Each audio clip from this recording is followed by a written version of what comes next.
we don't have any traditional power-ups, turkey legs, pizza boxes, or gold rings. How about half a taco? Place it on the floor.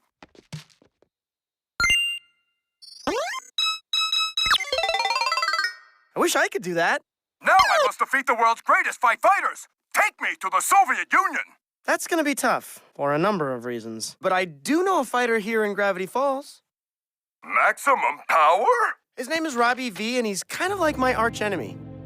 Did he kill your father? Well, he's dating the girl I like, and he posts a really annoying amount of status updates. And then he killed your father.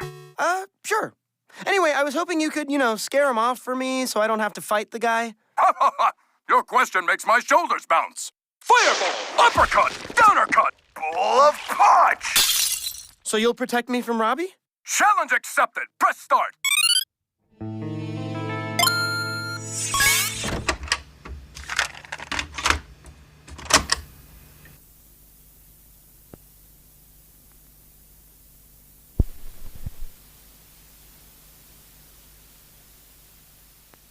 Welcome to Flyby Films. Once or twice a month, using the magic of distance-defying tubes or some brutal shit like that, we get together to discuss films that either have been or will be forgotten, i.e., all of them.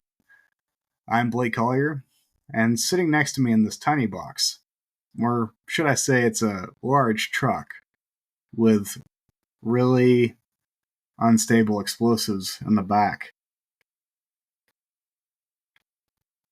Is that the kind of box we're in? I guess we'll find out. Anyways, on the line in Chico, California, is my friend and co-host, Jamison Barsotti. On this episode, we are going to be talking about Sorcerer from 1977. It is a remake of, I believe, what is called Wages of Fear in English, but it's a French film, I believe. I've seen it. It's been a while. I found it dull. But that's because my tastes are shitty anyways. Jamison, how you been, sir? I've been good. Right. We're on a new platform. Yes, we're trying one out. We're trying one out, and I have a question for you because there's something that's distracting me. Mm-hmm. Do you see a little widget that is constantly saying uploading and changing in value? Okay.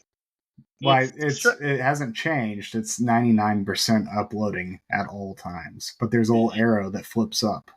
Okay. I think you're seeing the same thing, but mine sometimes goes like between 0 and 99% and will like count up again. Yeah. Like, it just turned to 75%. So this is a distracting feature of this because I was worried for a second that I had somehow clicked something and turned the recording off. Well, now the recording is going because the time is still going on the record button. So I think we're okay, but that is mildly problematic. Because it says on both of ours that we are 99% uploaded. And we have literally been talking for 2.5 minutes. So it's saying our episode is almost done. It's telling us to wrap up. It's the hook. This is the future of AI. It takes about 2 minutes of conversation and then it expands it to 2 hours. Oh, yeah. So if you're listening to this, you're probably not listening to what we recorded. You're just listening to someone's prediction of what we would record. No, that'd be giving it too generous of an insight. It's not someone, it's something. Something. That's true. It's a deep fake. You're listening to a deep fake of Blake and Jamison right now. You are listening to the deep-faked version of Flyby Films, Episode 2 of Season 3. DFFBF. Exactly. Yeah. I can also tell that we are recording because there is another widget in the same line of widgets that That's saying says recording. recording. So Have you I think noticed that the signal for recording on all technology has not changed since the invention of the video camera? It's been that little flashing dot with REC in some form throughout history. I'm going to give you this one. I But wasn't you're saying this is wrong. I wasn't around when video cameras were invented. I wasn't Uh, either, but so I I've can't seen say them. with 100% certainty. Since when has that ever kept us from saying with 100% certainty that something is true? This is I guess that flyby films. We are unpaid critics, which means we tell the truth. We are that's not bought out by some corporate bullshit. And we're not pussyfooting around readers / listeners. absolutely true. We are we are not doing that. Did you hear the hesitation in Jamison's voice when he was like, I could say this. I'm not going to.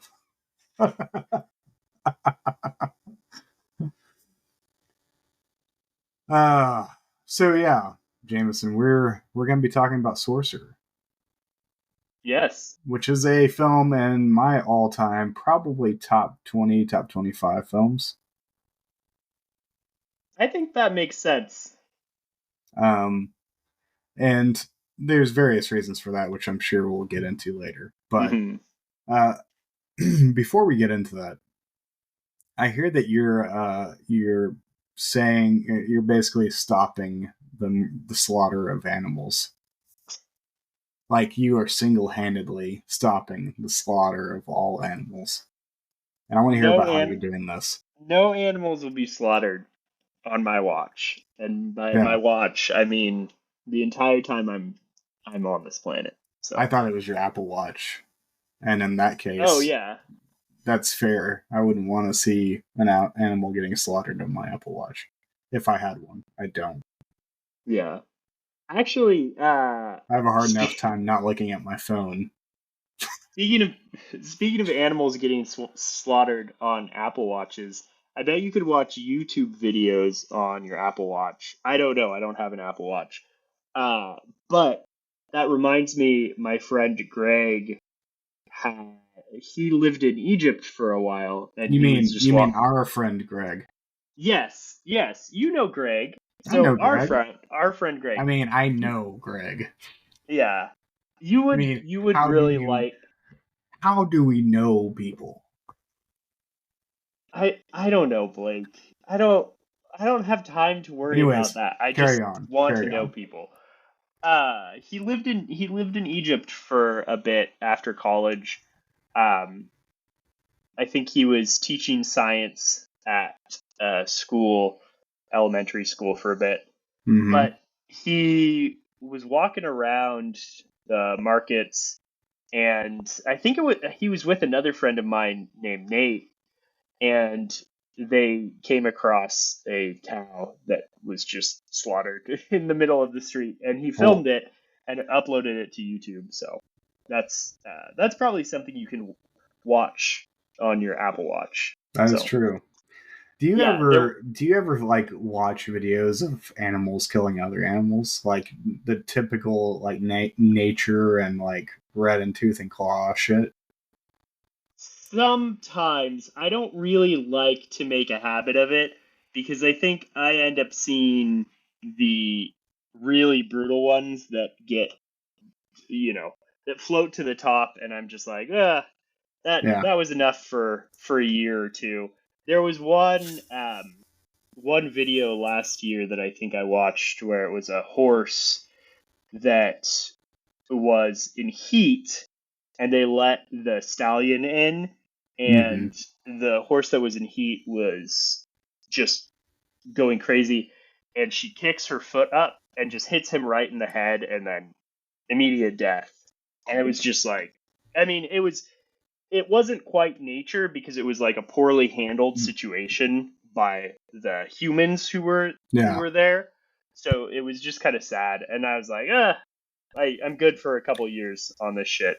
But I like watching it occasionally to make myself feel better as a species. I'm like, look at these idiot animals killing each other. Humans don't do that shit. And then about 2 seconds later, I think, fuck. It's funny that you say that because I don't mean to talk about Greg this entire time, but he started this bit. I mean, he saved your ass on the last. He got me that extra point. Flights of Fantasia. So you know what? He got me that extra point. I'm gonna hype up Greg. Yeah. Yeah, like he deserves it. Because we all know he doesn't, but like he deserves it. No. He started this bit. I don't know if he started it or he got it from somewhere, but kind of in our group where he reframes everything in terms of apes that people are doing, like, you know, man rides the bus, ape rides the bus, and he kind of imagines it. And it's just kind of a funny thing, you know, to put a situation in kind of rudimentary terms and then turn all of the characters in it into apes. Yeah. And after he kind of introduced us to that bit, I started reading Blood Meridian and realized that is actually a thing that Cormac McCarthy does a lot.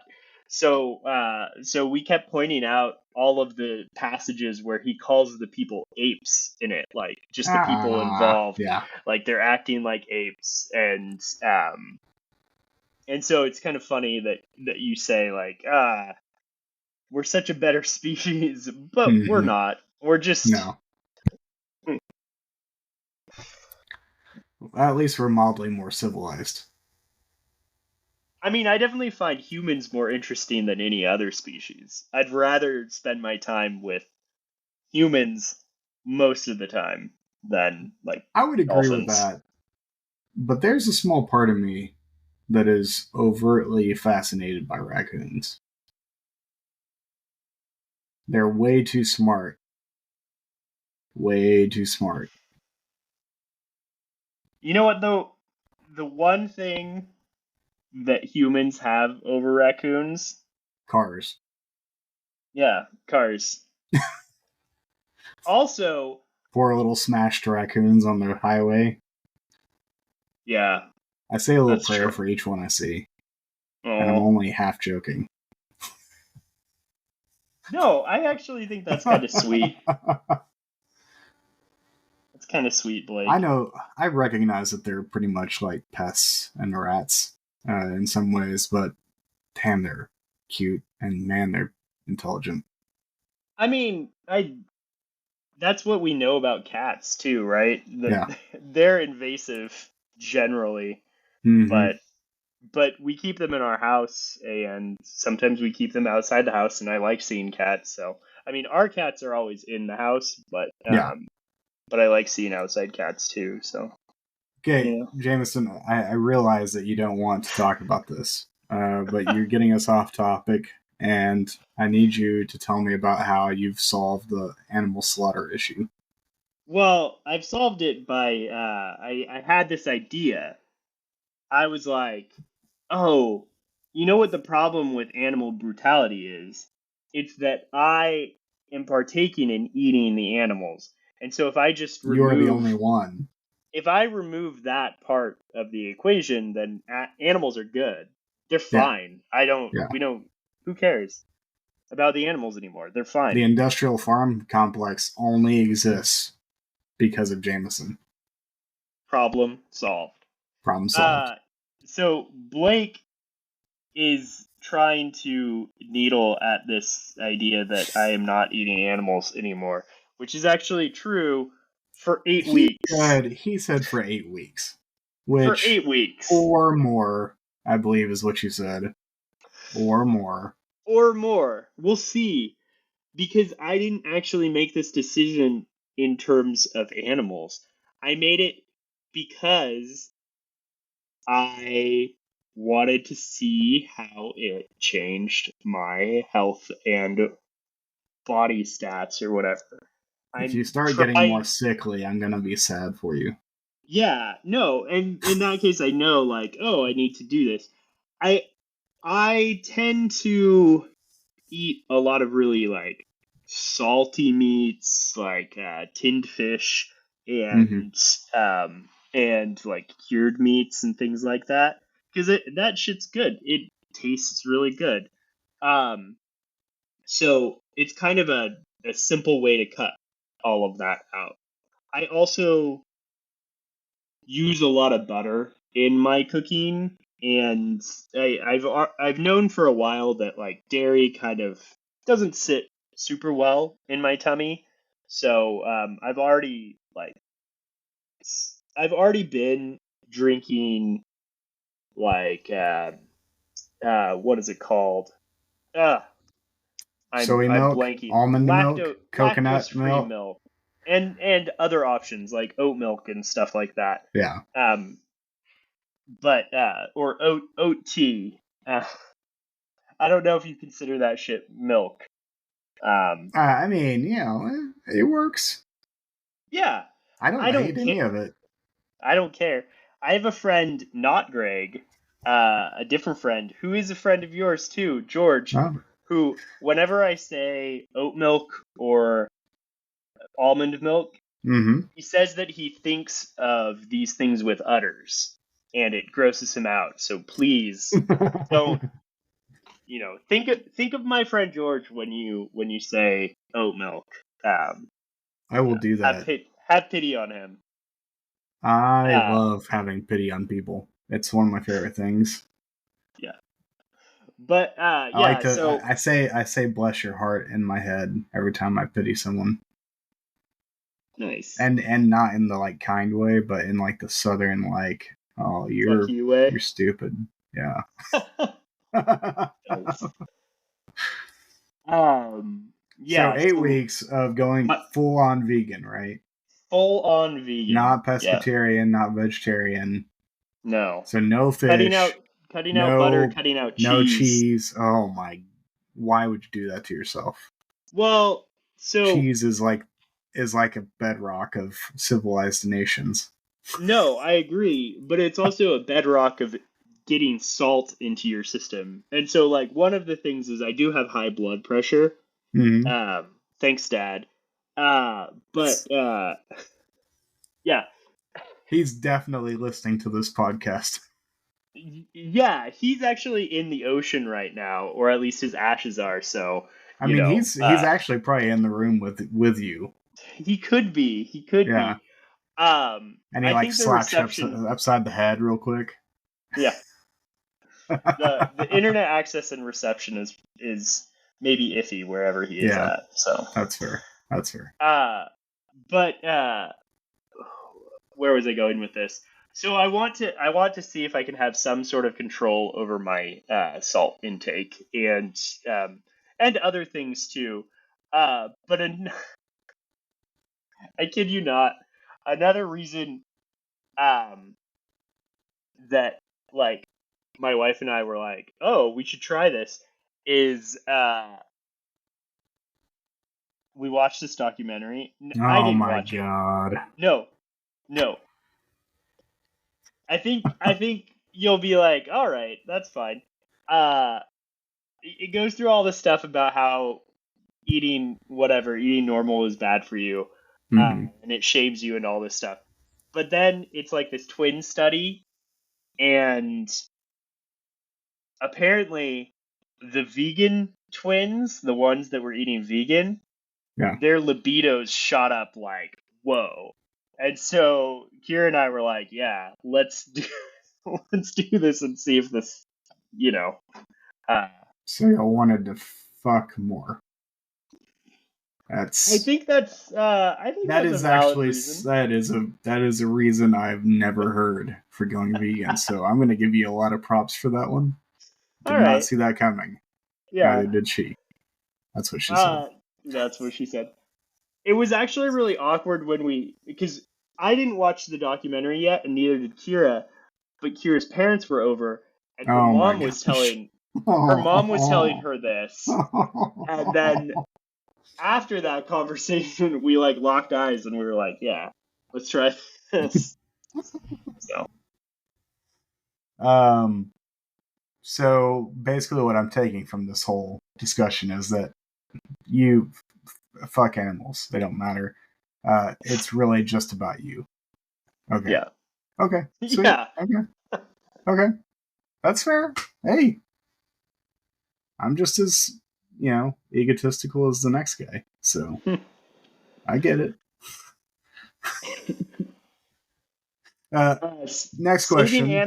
Saving animals, and being better than everyone else is just a side benefit, Okay, fair enough. Fair enough. Secondary causes. Yeah. Yeah. Will Hazel be joining y'all on this endeavor? Hazel is still drinking breast milk, so he can't be vegan. Well, he is vegan, unless, like, if he's drinking breast milk, he's vegan. Animal products, dude. We're all animals. We just talked about this. We're all fucking apes. No, that's not how it works, Jamison. You just called your wife an animal. That's not good. She's gonna listen to this and she's gonna be real sad. No, she would agree with Kira. me. I'm sorry, on Kira. That connection. Hazel is not a vegan. He is a vegan. No, he is a vegan. He's not. But no, he gets to eat cheese. We're honestly not trying to change his diet. The only thing that will change is that seems like a bad idea. Anyways, he'll eat more of what we eat, which is more veganized things. Through her breast milk, yeah. No, he eats solid food too. Oh, is he eating solid foods? Okay. But he's still drinking breast milk, so yeah. Fair enough. He eats everything. He had a peanut butter and jelly sandwich earlier. So. Oh man, those were the days whenever they ate everything. I'm really, I don't know. We're like we feed him not to spoil, but no, I know those were the days. I know he's gonna get pickier and whatnot, but I don't know. Sometimes I know he's at least gonna like spicy food because we feed him spicy food. So, I fed Seamus spicy food, and now he won't eat it. Yeah, well, he ate it like a champ before. But it could also be a phase for Seamus, and eventually he eats it. So, well, I'm hoping. I'm hoping they, Yeah. I want him to be like one of those idiots who eats chili peppers in contests. That would be really funny if that was like your only goal for Seamus in his entire life. You're like, I just want him to eat chili peppers. No, honestly, and I'm only 25% joking here. I would be the happiest father ever if Seamus arrives at like 80 years old and he's found himself living in Ireland, in rural Ireland, and he's that old, like bedraggled, bearded man who goes into the pub for a pint every day and just tells crazy ass stories. If he turned into that guy, I'd smile from heaven or hell, whichever one I end up in. Well, yeah, whichever. You'll smile looking down or smile looking up. Looking up. Yep, that's right. Yeah. Well, I think he has a good shot at that. I think he has a better shot at that, given that you're his dad. So, Yeah. I mean, we'll see. I'm very excited to meet Seamus because I was putting it together in my head the last time we physically saw each other was pre-Seamus. Yeah. It was pre. You guys weren't even pregnant yet. No. Because it was 2020. No. No, that would have that's been when COVID. we saw you. Yeah. Was it COVID? It was. When was that September of 2020?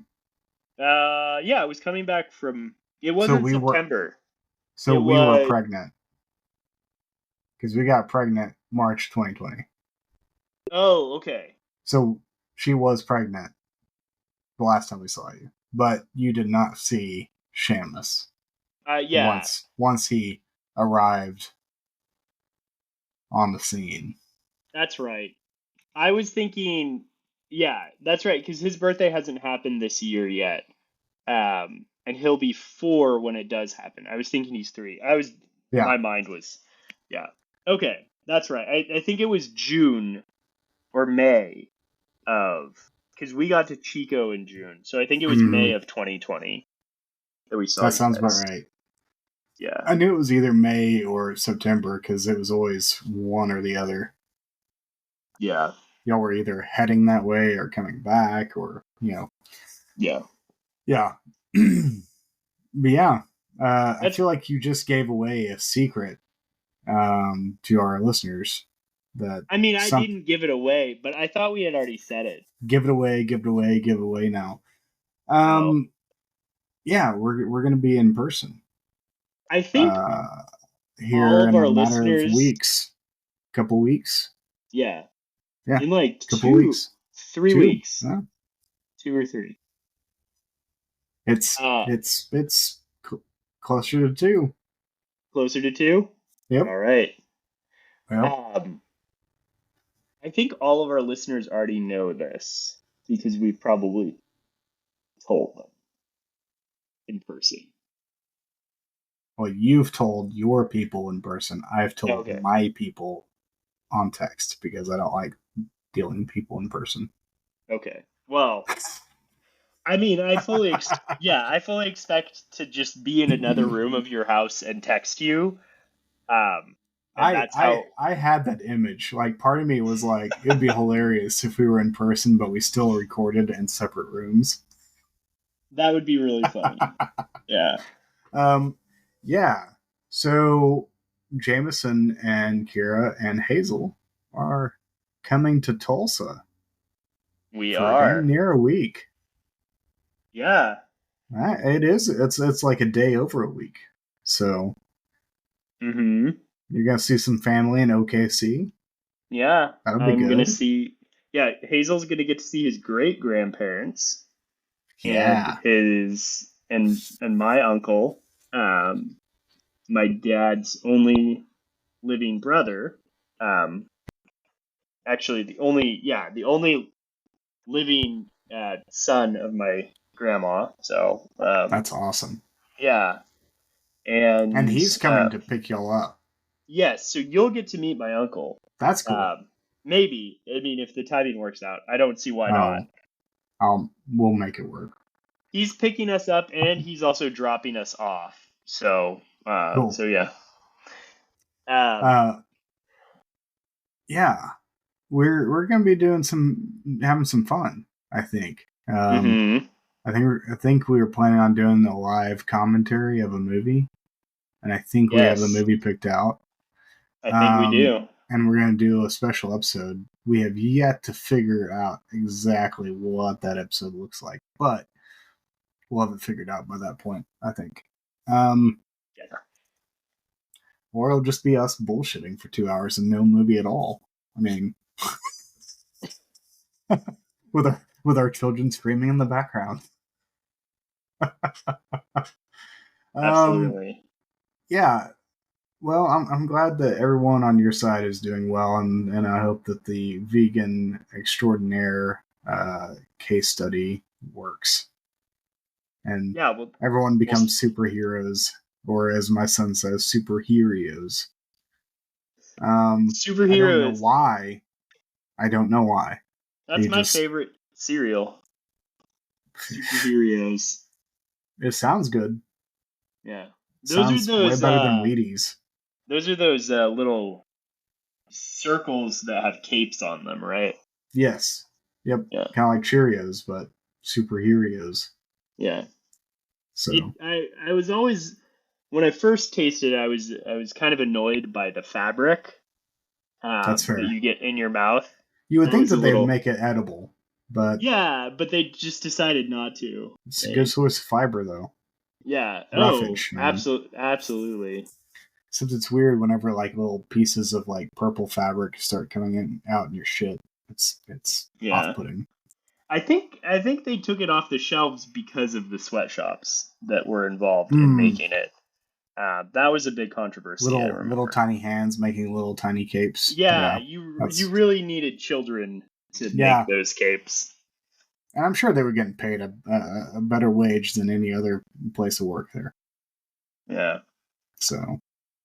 Yeah. I don't see the problem. Yeah, basically what we're saying is humans rock, right? So, Seamus was a real turd today, but that's no surprise. I almost canceled this recording because about 2 hours ago I felt like dog shit because I fought him all day, nap-wise. But he went to sleep and he's still asleep. I've got the monitor right next to me in case the apocalypse happens. Yeah, and so does Jamison. So, yeah, it's been a day. We hope to not copy this day at any point in the future because it was exhausting. So, yeah, even 2.0 as we call him. We don't even admit his humanity. We just call him 2.0. He was being a turd. My wife literally told me earlier, right before this recording, she was like today was the closest I've come to not liking 2.0. Like since we've had him. I was like, wow. You can also he's adorable. I'm definitely excited to meet 2.0. You could actually call him C2PO because you guys are colliers, so it fits. Say that one more time. 2CPO. I don't know. How does it go? C3PO. C3PO. C2PO. Oh. 2.0. C2PO. Okay. Yeah. So I've got a friend here in Tulsa called his name is his actual birth name is not this, but his father nicknamed him this, and that's just what he uses as his first name now. It is Bogey, Boggey. Okay. And golf fan? No, he's not actually. But sorry, I had a burp. Hopefully that got caught on the audio because that'd be awesome. 100% it did. Actually, okay, beautiful. You know what we could do? We could just blame it on the AI. This is all deep fake anyways. Yeah. So that was a deep fake burp. Yeah. So the other day we went to their house on Thursday night to hang out with them and their now, as of today, 2-year-old daughter.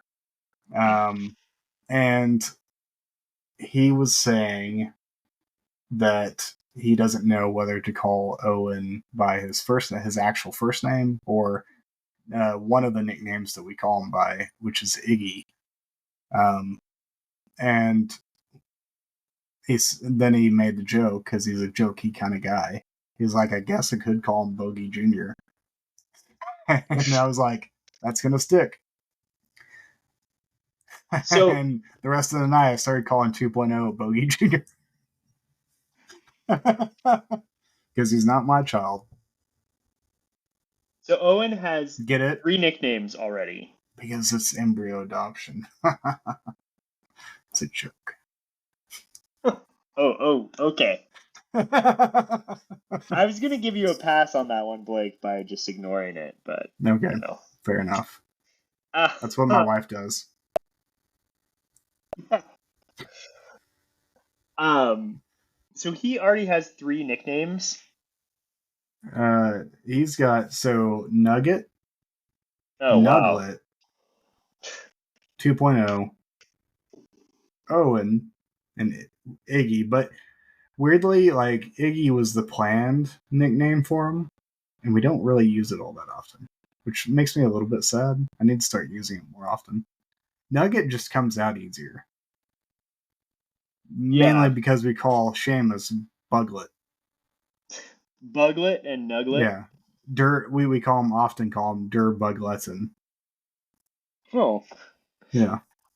Does Seamus have as many nicknames? At one point he had as many. Okay. He had, like, when he was a baby, it was like DJ Squish. Oh man, what were some of, oh man, I've forgotten them. But yeah, he had a laundry list of nicknames depending on the day. Owen's daycare likes to call him Lil Baby, like Lilbebe. That's his rapper name according to them. He Nice. rides around in his Tesla. They call his Duna a Tesla. Have y'all ever seen a Duna? Probably. Is that a Tesla? No, a Duna is like these fancy car seats for like 1 to 1.5 year olds that like you pop them into a holder and it's a car seat, but then you can pop them out and you can drop the wheels down and it becomes a stroller. Like, and you just like goes I've back never and forth. seen that. And so it's like all the rich white people have them. They love them and they will tell you about them. We got ours secondhand, which is, but they're pretty impressive. But because they've got so many like ways to like move them, like collapse them and stuff like that, they call it a Tesla because they can't figure it out. Yeah, I don't know if I see people around in Chico with a Duna. I've never You noticed probably it haven't before. because they talk about it. If they do, Yeah, we have a pretty fancy stroller for running, and that's it. But that was like our big splurge on nice. the stuff. And I've been using it. I took Hazel out for a run. Hazel, I guess Hazel has a lot of nicknames. I was like thinking about that. We call him the Haze. Yeah, that's good. We call him Hazazel. Is that when he's being a real asshole? Yeah. Or should I say Hazel? Hazel. Hazel. A lot of variations on his name. And then we called him Lemon before we knew. Oh yeah, I remember that. Yeah, I'm pretty sure so that was caught on this podcast at some point. Yeah, so Lemon was one, and then sometimes we call him the Bean, or we used to call him the Bean when he was just newborn. Yeah, and we called him the Boy a lot. Oh, the Boy. The Boy. Just because in this household we only have one boy. So yeah. You do realize? I mean, that you're a boy, right? Yeah, I'm making an age distinction here.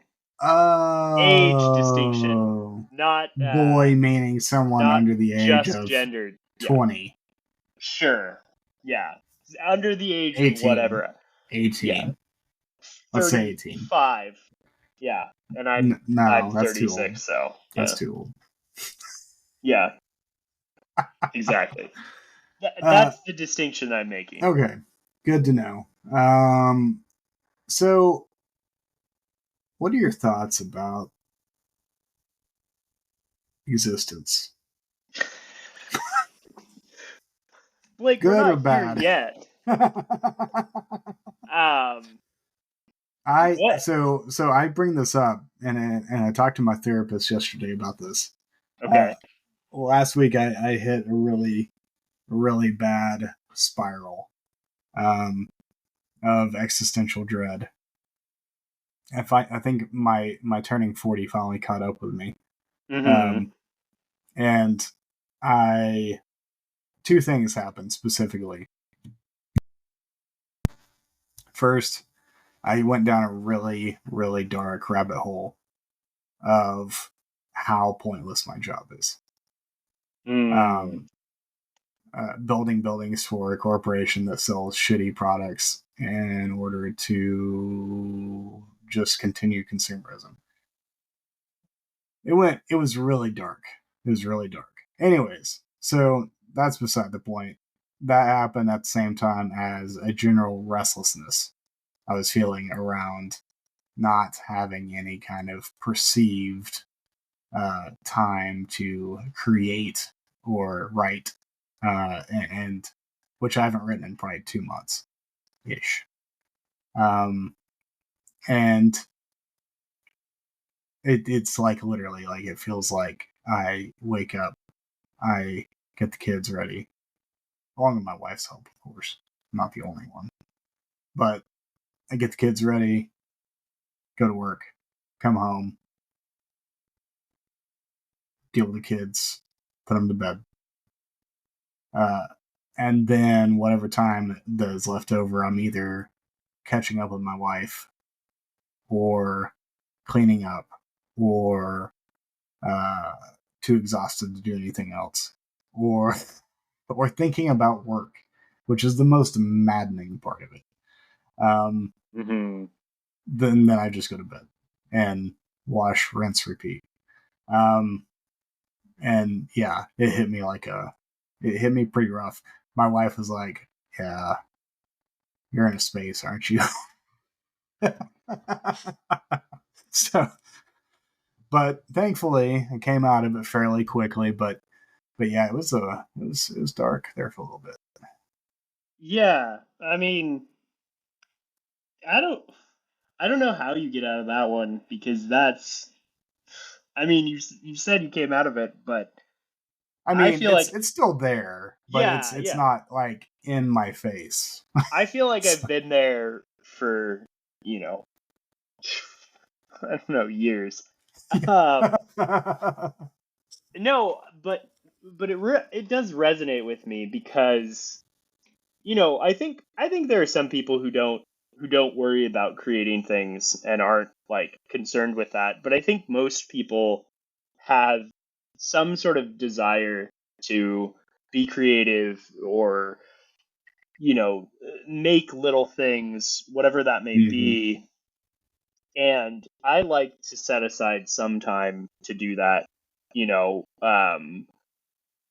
I create funny little bots. I play around with data science, Mm-hmm. and look at different projects. Most of my projects don't ever see kind of the light of day, but there's some good ones, and I'm somewhat lucky to have my job be related Yeah. a little bit to that. But still, like, there's a difference between, you know, getting to be creative for work and being Mm-hmm. able to like not worry about anything and create kind of whatever on the side. I mean, I before I started in data science, I was a mathematician and I did math and I created math and I was, and that Mm-hmm. actually brought me a lot of joy. It didn't bring me any money, but it brought me a lot of joy. um, and And that's the uh, problem with capitalism. that is the big problem with capitalism. Um, because that countered that joy. Yeah. Um, and yeah, I feel like I've spent so much time worrying about like when I made the transition from academia to job. Um, I mean, I had jobs before, but like to like industry job, it was such a stress to be able to like even break in that like Yeah. that took all of my mental energy, and now I'm at job, and job takes so much mental energy, and now I have kid, house, and all of these things, making that space, like And you then said. during all that time, still trying to maintain wife. Yeah, yeah, wife and maybe friend here Yeah, or there. exactly. I mean, I do think it's hard because like I have this fear that these things are going to slip away, or like, some days I get really low, but I'm going in for my yearly checkup, and they had me do Mhm. this kind of, social scores thing. Yeah, And I scored them, tried to be honest, and I was like, "Oh, okay. I probably am not the the worry case yeah, um, for these people. I'm definitely not. They're probably going to look at how I'm scoring myself and be like, this person is the most popular person in the world. But like, yeah, at least that's how I would kind of rate it. But I'm not. I don't feel like that at all. Uh, but still, even eking out like 10 minutes a night to like do something, yeah. have kind of to yourself. Um, Yeah. yeah, It's brutal. It is yeah. brutal. My wife is good at that. She, I'll tell you her secret, but I hope she doesn't get fired for this. Her secret is doing this while she's working. Um, Oh. so, no, she's just really good at like kind of multitasking and like keeping her doing all of her tasks. I don't know. She's able to do all of her tasks just very efficiently, um and yeah. I don't know how I don't understand her job, and I don't know how much creativity like her job demands, and I feel like maybe for my job that's like one of the biggest draining factors, is that I am usually given a problem and there's not like a clear solution to it, and I kind Yeah. of have to sit and think it up. But um, but yeah, Well, I'm glad we're in the same boat existentially. Which I feel like that's a good kind of like warm up for talking about this movie. Um, Jamison, this is your second time to watch this, right? this is my second You time watching you this. you watched it shortly after I mentioned late last year that this would be my final pick for the year, and it ended up not being my final pick for the year. Yeah, And you watched it shortly after I mentioned it. Um, I'm guessing because you thought it was going to be the next one, or because you just wanted to see it. it's been on my list Okay, for a then yeah, while, and so I gotcha. wanted to watch it. I actually had had a friend over to watch it, and so I watched it with someone. I wanted to kind of have that experience, and then last night I watched it again in preparation for the By podcast. yourself as a '70s dad. Yes. Yes, I Mhm. I Yeah. brought You were my pumping weight. weights. I brought my weights into the room, and I lifted weights while the movie was on. So That's yeah, actually a beautiful way of like watching this film. it felt. This film feels very. Sorry, I apologize.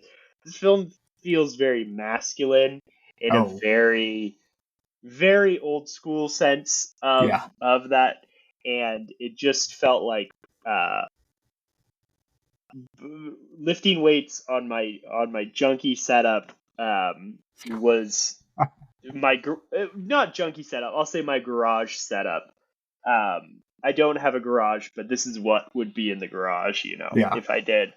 Um, felt very in the mode of this movie. I also watched a Did you have a cut bootleg. off? I should have. I watched I watched a bootleg of this movie because I went to go and rent it on YouTube, and they didn't have it available, but they had some Serbian upload of it that actually turned out to be fine, except the subtitles were all Serbian. So, Oh. which is actually a slight problem with this movie because there are quite a few scenes, in fact, some in the very beginning, that are in different languages, not Yeah. just one different language, too, but different languages. So, subtitles are actually kind of important to this movie. Yeah. But since I had recently seen it, Yeah. I knew what those I was Yeah. fine, you know. Beautiful. I felt And it for was most of the movie, you don't need subtitles. no. So. But there are long stretches. There are, you know, big scenes. There specifically there's a part of the film that takes place in Paris, and that's kind of important. And then, you know, even the parts that are in English, they're surrounded by people who speak Spanish. So, yeah. What's your relationship with Friedkin? I wanted to make a joke about being a Friedkin freak, but that's not true. My relationship. Did you see the joke I put in the intro, the introsode description? I didn't read the intro description. I just listened to it. I'm sorry. I put something to the effect of Blake introduces this Friedkin movie. Oh, We'll put a little apostrophe at the end of Friedkin. That's pretty good. That's pretty good. I appreciate that. I'm glad because you're the only one. I like The Exorcist a lot. I really like The Exorcist. I do too. Sure... I think it's one of 3 films I've seen by him. And this is number 2. I'm trying to think if I've seen other Friedkin movies. Oh, I've seen The French Connection. Take that back. I guess it's 4 because I have seen The French Connection. I always forget that that's him. Yeah. So 4. The other one being Bug, which is a later one. Oh yeah, that's the one with Michael Shannon and Ashley Judd. Ashley Judd, yeah. I never got around to seeing that. Was it good? I saw it when it first came out, and I was vaguely interested in movies at the time. I wasn't like in tune with like thoughtful, like more unique films at the time. So I probably need to watch it again. I remember being thrown off by it, but mildly curious about it. So I remember really liking Michael Shannon, but that hasn't changed. That hasn't changed. He's electric. Yeah, I'm pretty sure I have. Yeah, I've only seen 3. I've seen Sorcerer, I've seen Exorcist, and The French Connection. And Sorcerer is good though, so I might do some more Friedkin movies. He's apparently from another listener of the show, but also a friend of mine who is the host of the Fear of God podcast, Reed Lackey. He told me that this was kind of in the period of Friedkin when it was super fatalistic, which makes sense. This one and To Live and Die in LA are apparently kind of 2 of the bigger ones in this period of his filmmaking that are like just really like dark. They end and they make you feel real good on the inside. Yeah. So yeah, it's Friedkin is one of those guys that you almost, unless you're in like kind of the film buff kind of community, it would not surprise me if you just went your whole life thinking that the only movie he made was The Exorcist. Yeah. Because he's not like Scorsese. He's not public. very often. Mm-mm. Scorsese seems to not want to shut his mouth. So, yeah, he's vaguely known, but not really. Yeah. uh, He I saw this as an action thriller whenever I was like, probably 10 with my dad the first time. And I have I have vague memories of certain scenes, specifically the crossing the bridge with the trucks, which still makes me nearly have a heart attack every time I watch it. there there are some incredibly intense scenes in Yeah. this movie. Um and in a lot of ways it feels like it's stitched together from its scenes. Like Yeah. Friedkin Mm-hmm. almost was like, I want to have this challenge and Yeah. experience this, and I want to have this. I actually, it's interesting because I feel like we don't see a lot of movies like Sorcerer anymore. But I was thinking about this, and I was thinking about what Sorcerer feels like it influenced to me, Mm-hmm. and I kept thinking about video games. Oh, okay. This movie feels like a video game to me. Okay. Um, and this actually ties into kind of the other aspect of the movie that we are kind of going to go into, which is the soundtrack. So real quick, Yes. for the listeners who haven't seen it, let's give them a breakdown of what the movie's about. Sure. Yeah, let's So, do that. so this is a movie about a group of men who have found, for various reasons, have none good, have found themselves in Central America, I think it's South America, but it could South be America, Central America. South America or Central America, and they're in this small little village that is basically a mining town. Most of the miners are the locals. The massive corporation that is getting the oil out, of course, Mm-hmm. runs the town in a lot of ways. Um, there's a lot of there's a group of rebels that are constantly trying to sabotage the mines and uh, of course, kick the corporation out.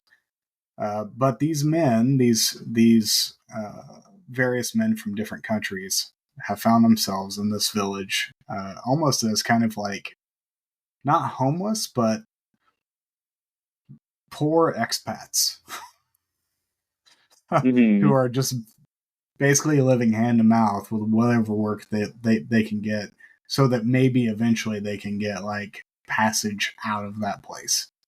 But the amount it takes to get out of that place is extremely high, and the pay for the work is not. So Mm-hmm. um, they get offered a job that pays them 8,000 pesos, I believe, a piece. 8,000 apiece, but I think at Yeah, some point it gets boosted to more than that because they 10,000. they push it on Yeah. them to carry across unknown territories of jungle and other feats of terrain, very, very old, unstable nitroglycerin in Uh, order to blow the Leaking. mine. Yeah. Yeah, leaking. To blow the mine to stop a fire that was created by these rebels. Um, I'm not smart enough to know how that works, but I know that that's actually a thing that you can do to stop a oil fire. But I don't know how it works. But they are hired. These 4 men are hired. Well, 4 men, sort of. Let's put it that way. Are hired to drive 2 trucks with 3 boxes of this old nitroglycerin across this terrain that they don't know. And they don't know what the situation is, and their maps are shitty. And it's like 218 miles, I think, is the exact amount that they have to drive it. Yeah, And I think the one of the characters, one of the drivers, writes that number at the very beginning. Yeah. So they drive this pathway to get to the oil field to get the nitroglycerin to the people who want to stop the fire. And it is most of the movie is them struggling to get through all of the obstacles that they come across, and it is painful sometimes watching it, because it is just, they cannot catch a break. So, and the way it's filmed is just really like in the midst of it. Like it's like whenever they're crossing this rickety old bridge in a flooding river, and one of the people in each truck is having to like crawl across this broken bridge in order to guide with their hands the trucks across this bridge so they don't like veer too far one way or the other and tip themselves into the water and not get run over at the same time. It's terrifying. Yeah. So that's the basic gist of the movie. Just know that going in. We'll spoil the ending because it's pretty significant how it is. Yeah. So. Yeah. And but go ahead. With what you were saying. Well, video games. Well, did you also mention kind of so the 4 characters, the movie also kind of opens up to, I would say, like the first 40 minutes almost of the movie opens up where it tells these 4 different stories. One of them is in Paris, one of them is in Jerusalem, one of them is in Veracruz. And then one is in Boston or something? New Jersey. Elizabethtown, New Jersey. Yeah. Gotcha. And so, you get to kind of see these 4 characters. One of them actually isn't chosen to be the driver. He kind of needles his way in. Yeah. But these stories are brutal too. Yeah, they are. They show you that these are kind of hard men who aren't even good characters you want to root for. They're from all walks of life too. Like, we're talking like rich and poor, like I think Jewish. One of the guys is Jewish, maybe. Palestinian. Oh, is he? Yeah, so that's why he's a Palestinian terrorist. Oh, yeah, that's right. And the politics in this movie are insane. I don't know if you noticed. So he makes friends with one of the guys who originally gets to be chosen as a driver, and his friend is killed, and you get to see that this Palestinian terrorist was actually friends with a former Nazi, which is it's interesting, the details that are kind of added in just kind of as background, because it's not, I mean, it was of the time, that's where a lot of South America is, where a lot of Nazis flew to or fled to after. So, I mean, it's not quite out of place. It's what the whole Boys from Brazil film was about. So Yeah. um, yeah, it's the I think what makes this movie so fascinating to me is one, the first 40 minutes are these separate stories that really have, like, you go into this movie not expecting that Mm-hmm. for these setups to take place, and not only that, but the way they're set up. It's like literally they're so disconnected at the beginning. And it's not until you hit the main part of the story where they're all together in this town to realize, oh, they were showing us what led all these people to arrive in this place and to find themselves in need of this money. And it also explains what happens at the end. um, which is part of it is sometimes you just can't escape your past. Mm-hmm. It will come back to bite you. And it's so brutal when it happens because he just went through all that shit. Mm-hmm. And you're at that point you're rooting for the guy. And then Yeah. Yeah. you don't even get to No. see him get killed. You No, just you hear a don't. gunshot. You're like, You fuck. just you just hear Tangerine Dream go Uh-huh. off and it Yeah. fades out. Yeah.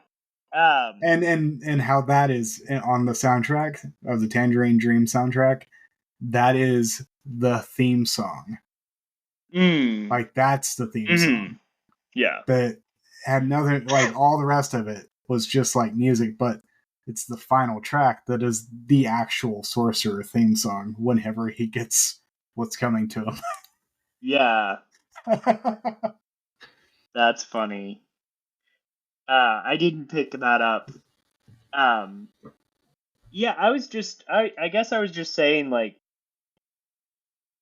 the way this story is told is it's almost like this linear from from like task to task Mm-hmm. where they go from this obstacle like I think you said obstacle to obstacle, you Mm-hmm. know, and each obstacle is kind of its own separate level, Yeah. if you will.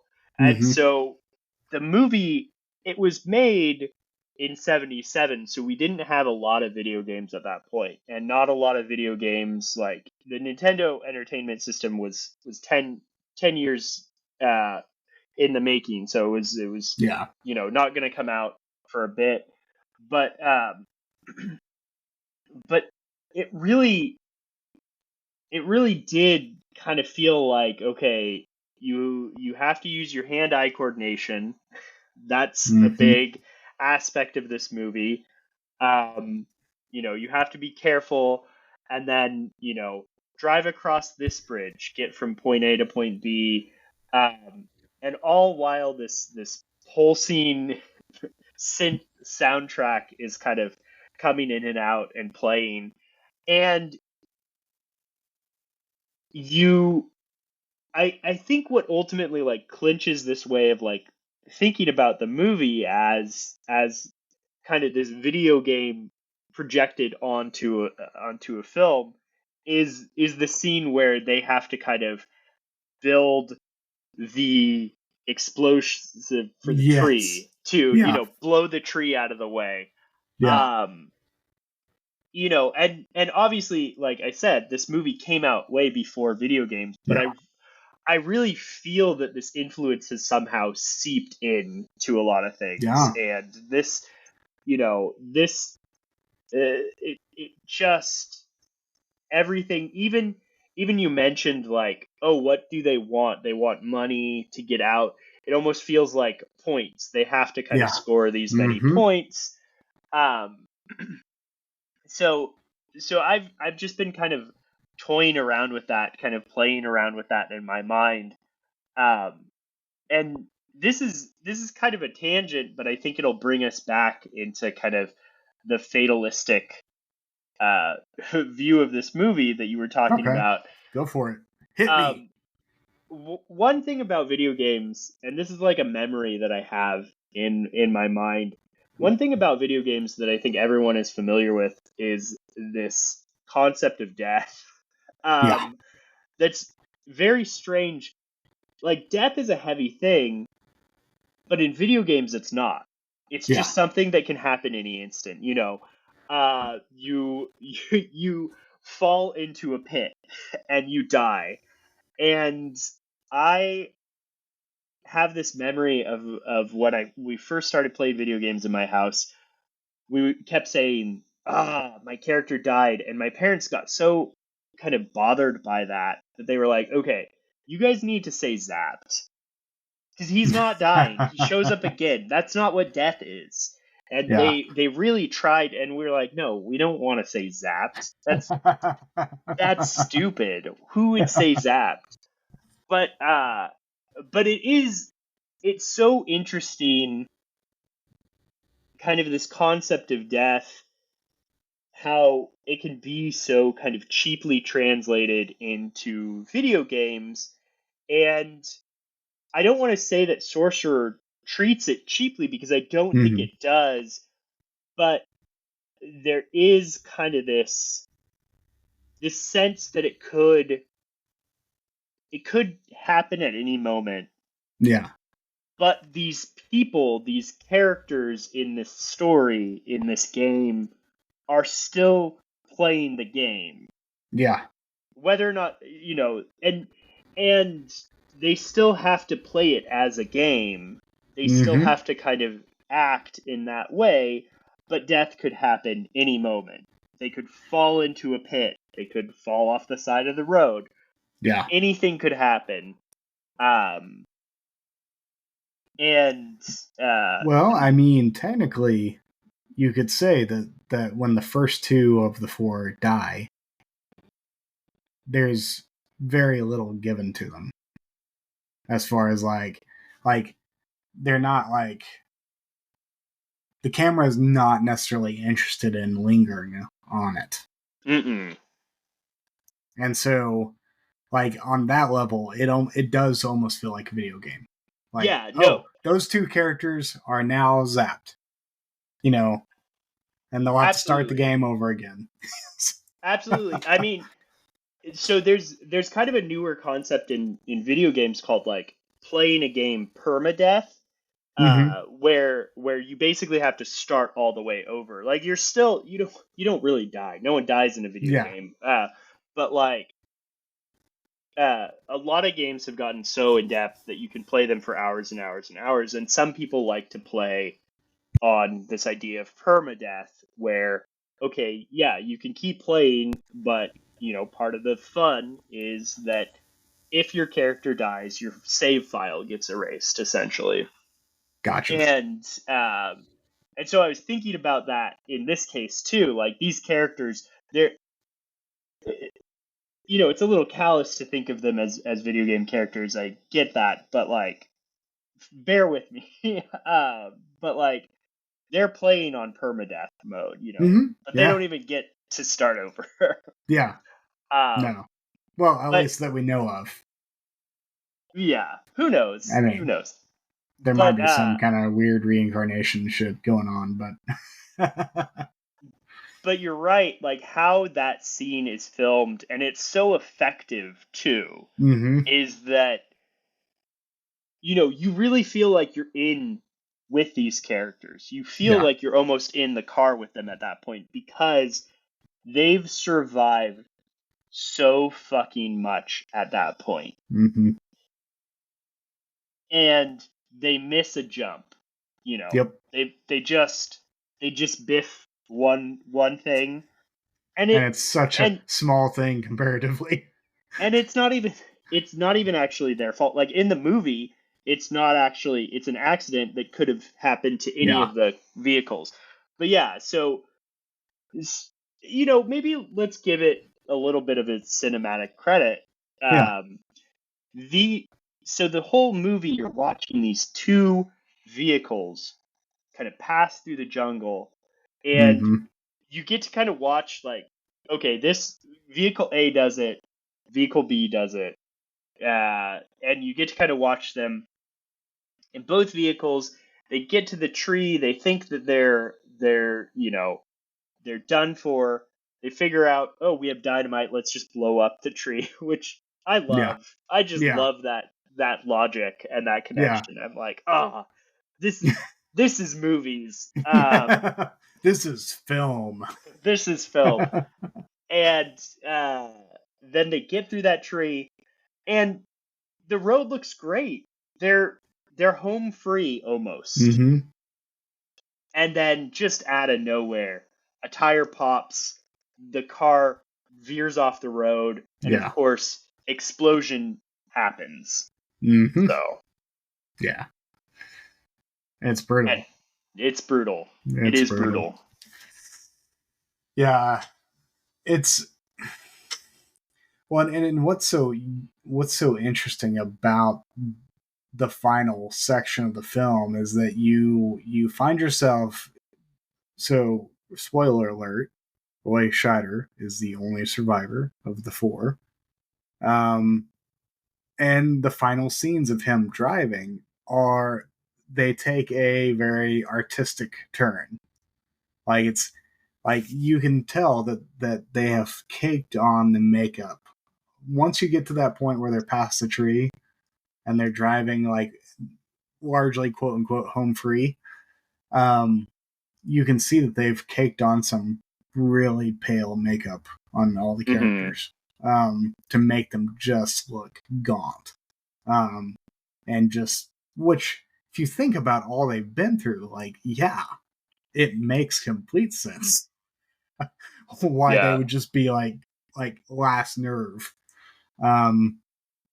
And you get this almost ghostly image of Roy Scheider just like flickering over, like, it's like this blue light translation of his face over him, like over the character's face, and it's like it's almost, juddering and things like that. And it's meant to give you a sense of, like, he's lost it. Like, he has finally hit that point where he has no control over his mind, his physicality. Like, he's gone past that last point, the point of no return, to the point that he runs out of gas before he arrives, and he just carries a box of explosives the rest of the way. Yeah. Because he's so out of his damn mind. Well, not only that, but he's driven. Of course, he's driven by needing to get the fuck out of there. Yeah. But he's carrying it, and it's such a great shot of when he, like, gets to the oil rig, and there's the fire, and it's night, and you just see kind of these silhouettes, and you see him, like, attempt to take it into the inferno. Exactly. He's gonna bring the explosives and offer it up, and and kind of almost offer himself up too, to like close this. It's such a great shot, and then everybody kind of swarms around him, and it's like, whoa, be careful, But then what does he do after that? And this is the part I love, because I think you're right on with that sense of what he was almost in his mind at the time. He is trying to sacrifice himself in order to, like, basically finish the job. But what does he do after they take the explosives from him? He continues to walk towards the inferno, and he falls prostrate before it. Yeah. And I was like, damn. Talk about some imagery right there. Exactly. Yeah. He's gone through hell, and he has accepted his fate. And that's part of what makes the end, while it's really dark and fatalistic and depressing for viewers, part of me wonders if he had accepted it at that point. Mm-hmm. Like it almost seems like he's gone to the point of no return. He realizes just the absurdity of it all. And he's like, live, die. This is existence. So there's the scene where the contact they have for the oil company, who's hired them, he's he's treating what is Roy Scheider's character name? I always forget because they make up Spanish names. Oh yeah, for the characters. Yeah. Anyway, yeah. they're chatting and their contact is kind of treating him better now because he did this thing. He's like, you're a hero in this town, and everybody kind of loves him for what he did. The oil people love him. The town people love him. He's clearly like paid his dues to whatever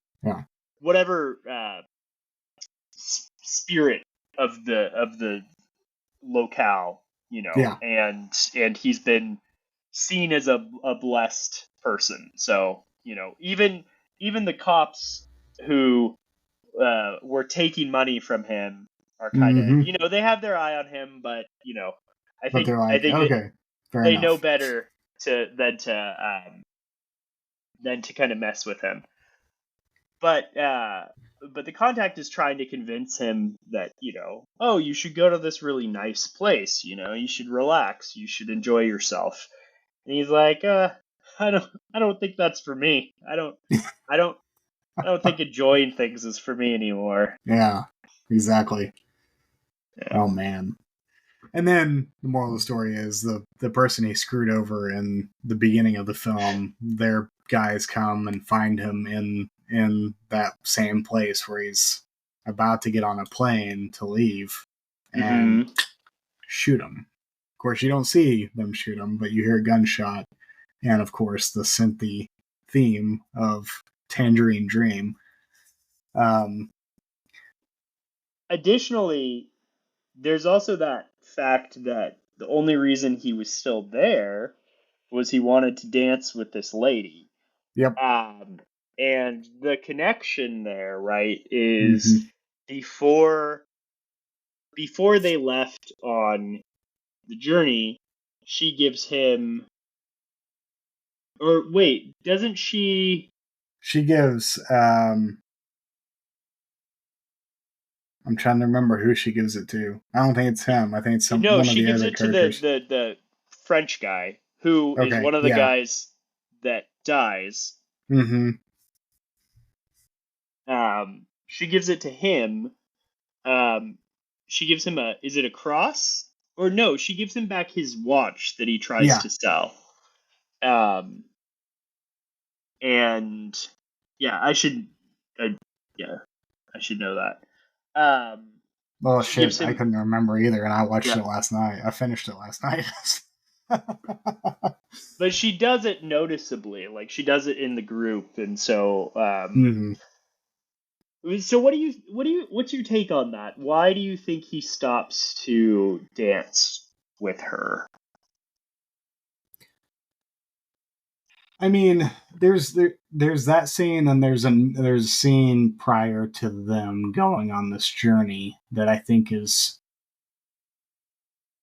important, maybe, and that's in the same. I believe it's the same bar, but there's a mural of a Coca-Cola starlet. Like there's a bottle of Coke, and then there's like the shapely woman that is holding the Coke in the mural. And the camera makes it known that he's focusing on that mural in that moment. And part of me wonders, like, does that symbolize not necessarily home, but some semblance of normalcy? And in this, in experiencing what he's just experienced, the only thing he could see being normal was to go to this lady and say, "Hey, would you dance with me?" Mm-hmm. That's like the most normal thing he could have done in that moment. Everything else is just batshit. It's absurd. Mm-hmm. Like, it's absurd what he just went through. It's absurd that they're paying him in a company check when he Mm-hmm. doesn't need a check. He needs cash, and that's what was promised in the first place. Yeah. He doesn't really even know where he's going once he gets on the plane. Mm-hmm. Like, what does he do? Like, he can't go back home. He can't. Yeah. Like, what does his life look like? I don't think he knows. And so, what is normalcy in that moment? Well, it's going to ask a woman to dance.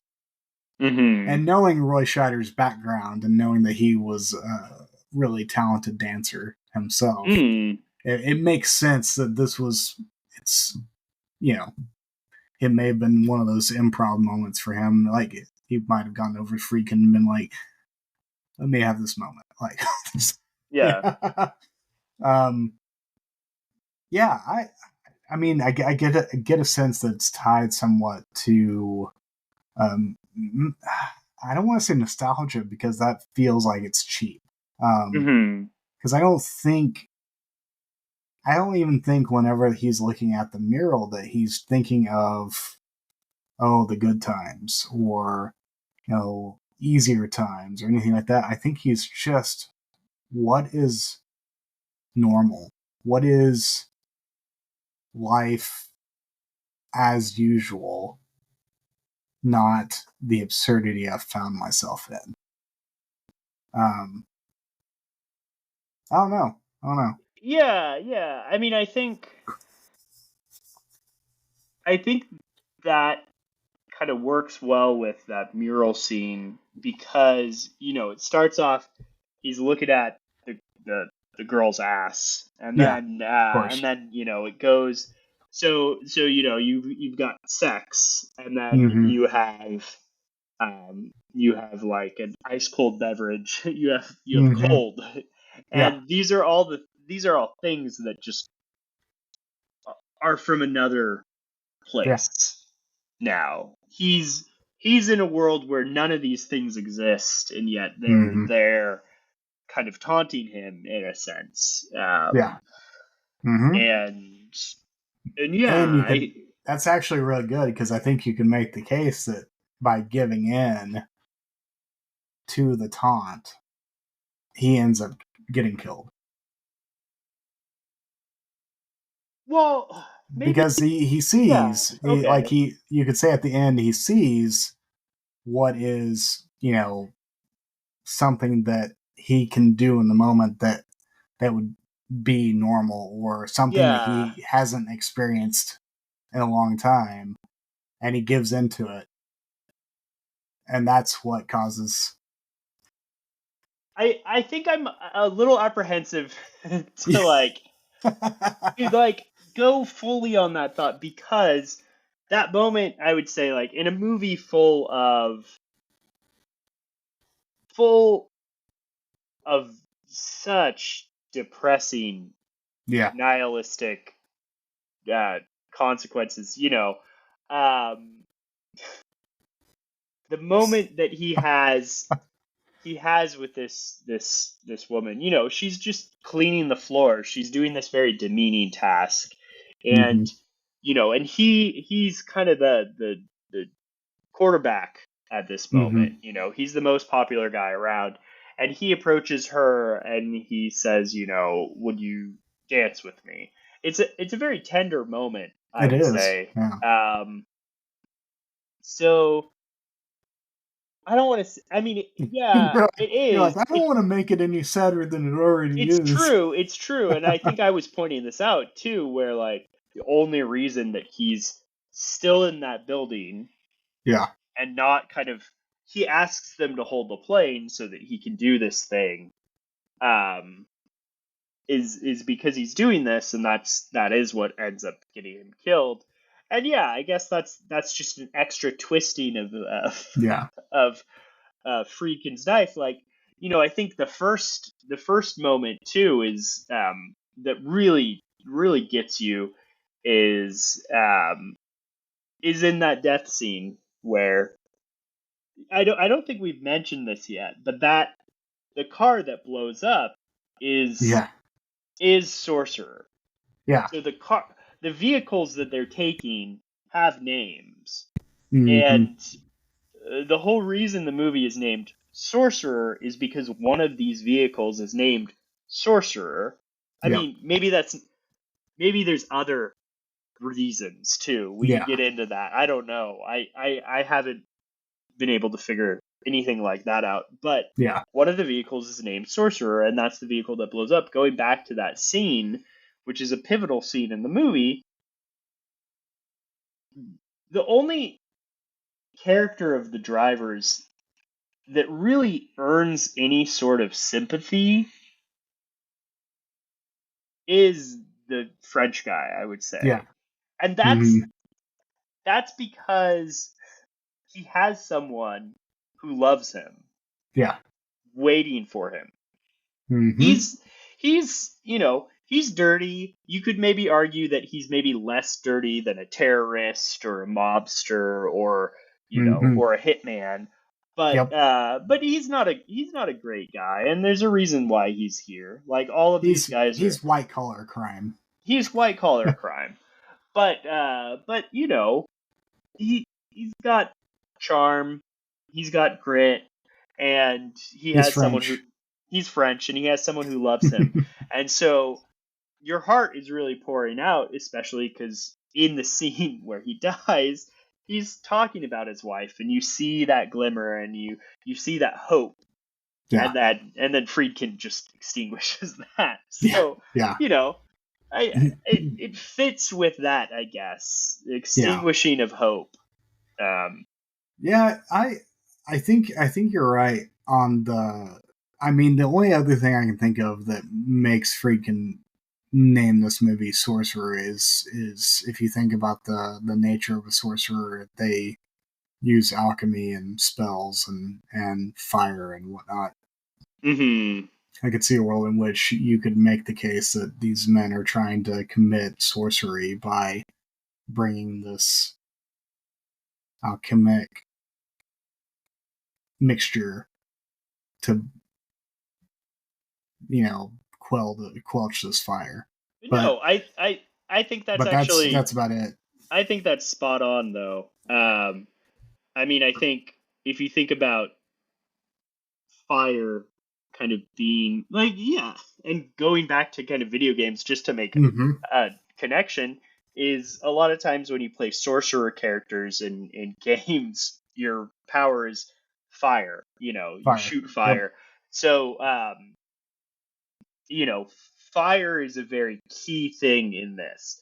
Not just you have Mm-hmm. fire with fire, you have blowing up trees, you have using fire to clear pathways, and so yeah, I think sorcerer fits in that sense too. Well, and you think about all the ways fire is used in this movie, and it's um, you can make a case in every single instance fire represents the death of livelihood. Um, Mm. because you have the initial fire, which is caused by the rebels, which not only shuts down a mine for an extended period of time, which is one of the main sources of income for the people in that general locale, but you also have the nitroglycerin and what it can do and how it ultimately blows up one of the trucks and the livelihoods of the two inside. You could even think of the tree that they blow up. Mm-hmm. A living thing blown up to bits. Its livelihood is demolished. Of course, you could say it was already downed, so it was probably already dead. But visually and symbolically, you can make the case. Yeah, I mean, it's that's what fire does. It's destructive. At least that version of fire. There's, of course, the purifying fire imagery that you can make, but that's not really in this movie. It's pretty much destruction. So,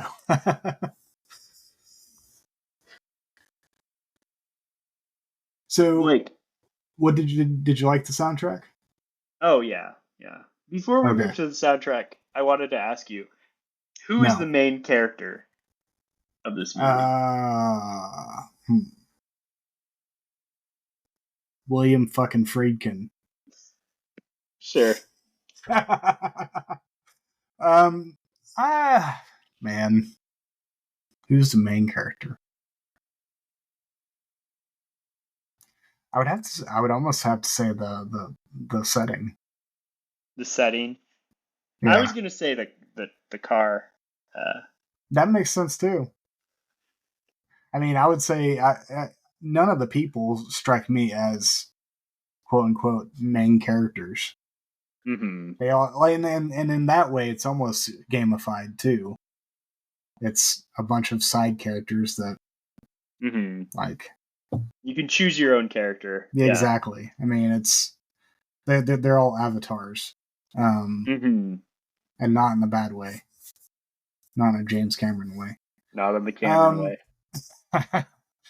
Um, way. which has ruined that word for me in a lot of ways. But yeah, I would say that I think any of the elements that are not human, I think probably would take the main character role.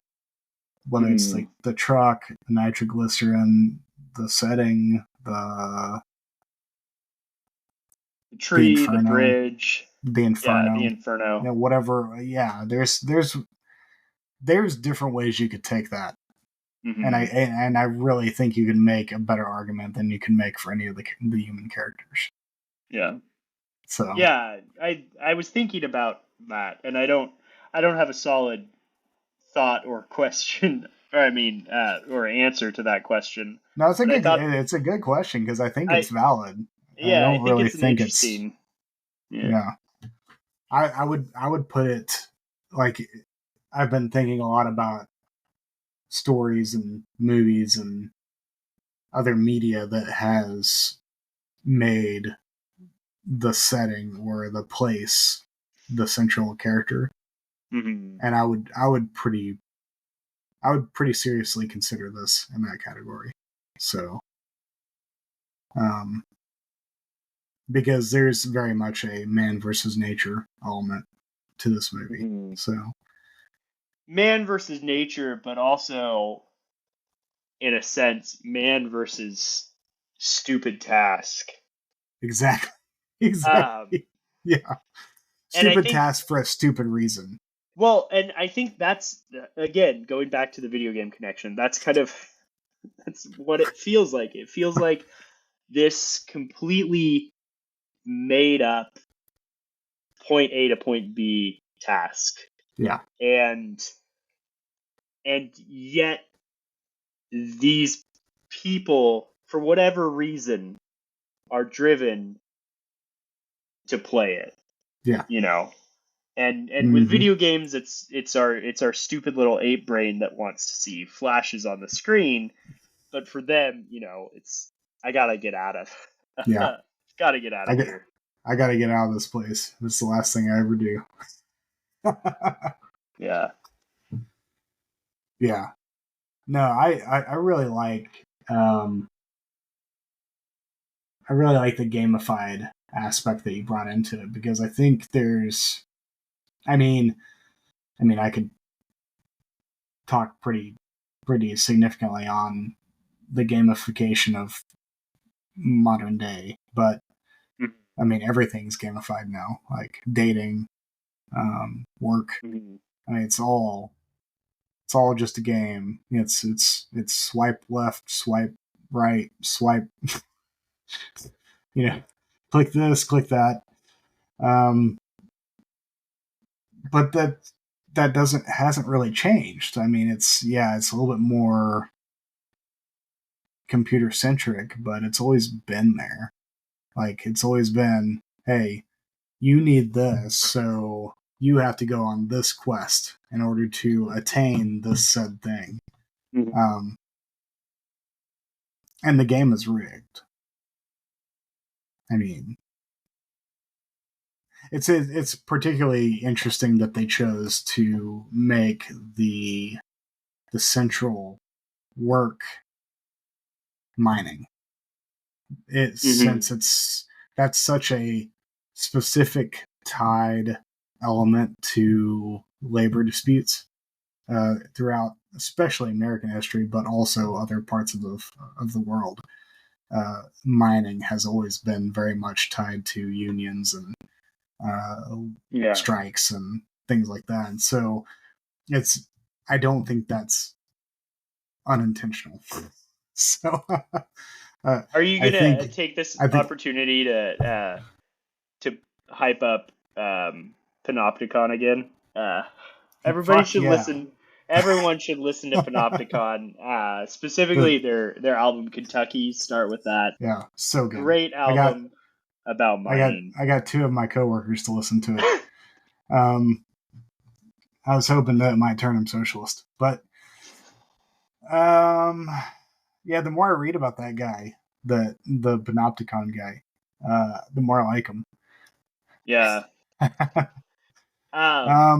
It's interesting. I mean, I feel like mines are coming up all over the place because not only in this movie you have the mining and the oil, and then I think you are also watching the new season of True Detective. Yeah.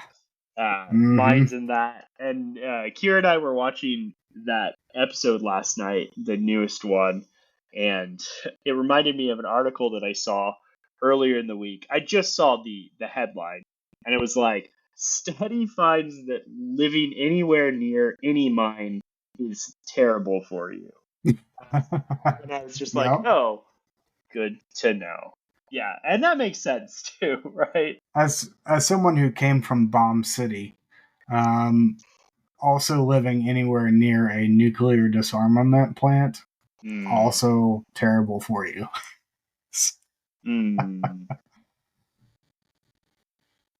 Nuclear disarmament or armament, doesn't matter. It's all nuclear. It's all nuclear. All that shit goes somewhere, and isn't that good for like families? Oh, it's great. It's economically, it's great for families. The nuclear family. Oh. Man, I was so confused as a kid when people would say the nuclear family. I was like, what the fuck? What does that mean?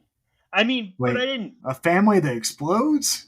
I didn't know anything about chemistry. I didn't know, like, the concept of nuclear is, I was a dumb kid.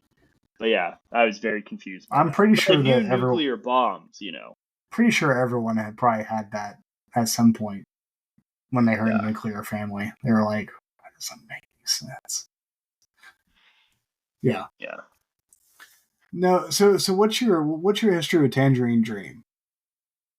I thought I had a history with Tangerine Dream, and then I realized I didn't have a history with Tangerine Dream. It was another band? I thought Tangerine Dream was... When you were talking about Tangerine Dream, I thought Tangerine Dream was the same as Tubular Bells, who did the soundtrack of The Exorcist. But they're funny. Two different bands. Two different things. Mm-hmm. And so my experience with Tangerine Dream was in name alone. I'd heard the name, and then I'd watched this movie. It was the soundtrack. I don't know. Have you seen Near Dark? Yes. Then So you've heard another Tangerine Dream. okay. I was They gonna did the ask if there soundtrack for were it. some other I think they did some other soundtracks, but those were the two most well known. I've never seen Near Dark, but I've listened to the soundtrack before. Near Dark, a lot of people like it. I watched it and I thought it was kind of boring. I didn't get the hype for it, and maybe I just need to rewatch it.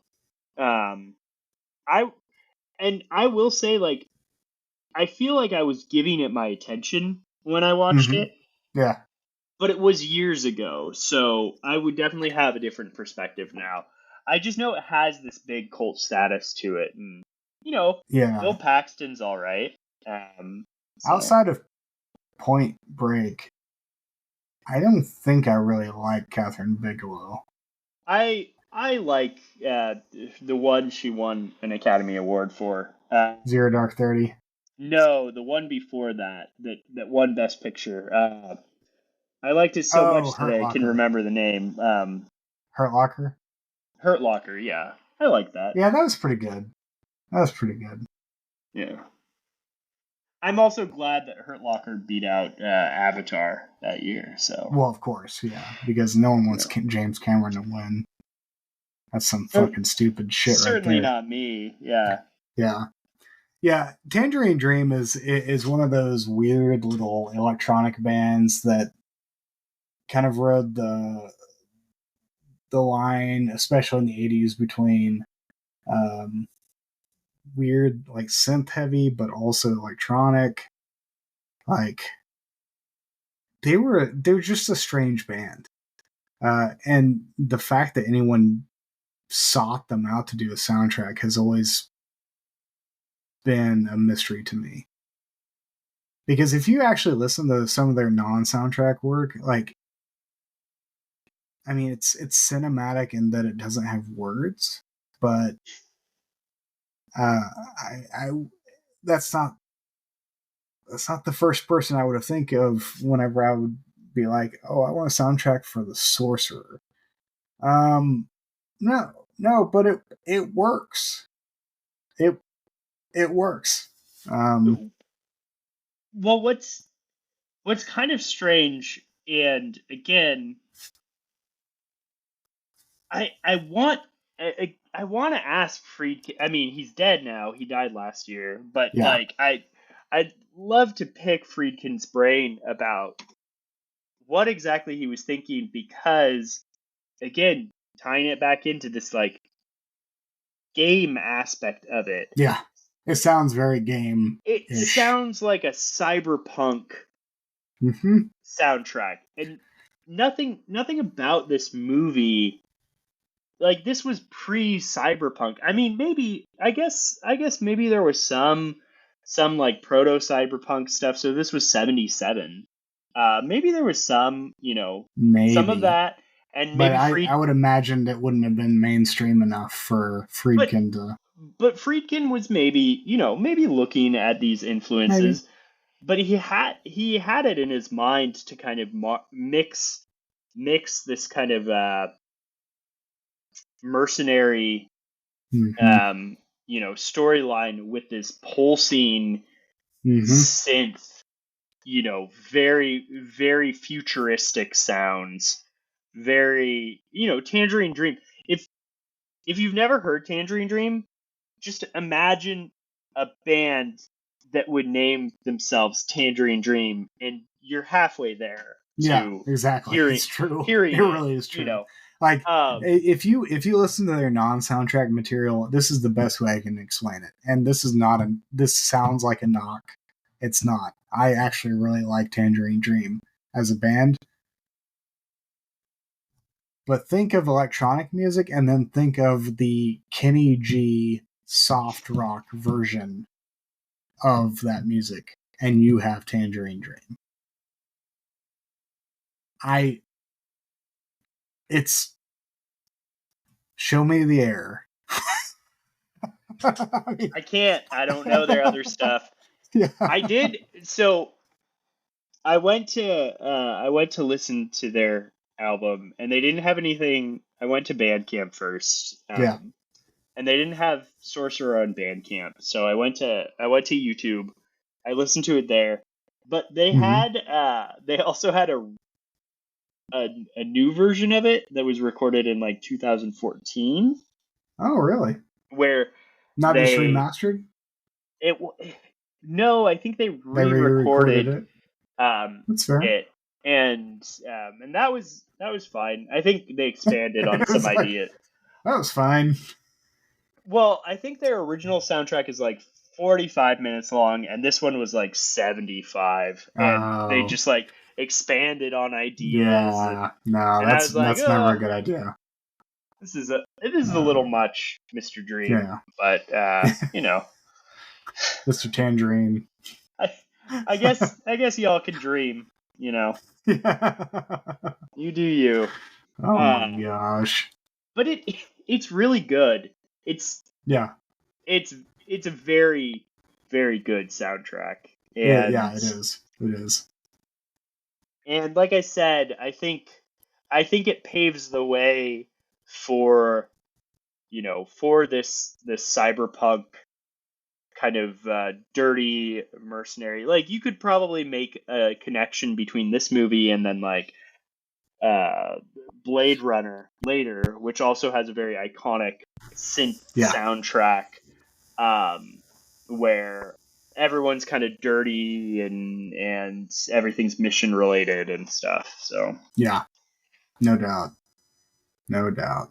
yeah, Yeah, I think we've killed it on this season so far. I yeah. mean, Yojimbo and Sorcerer. I mean, what the fuck This could be is next? the season where we choose good movies, where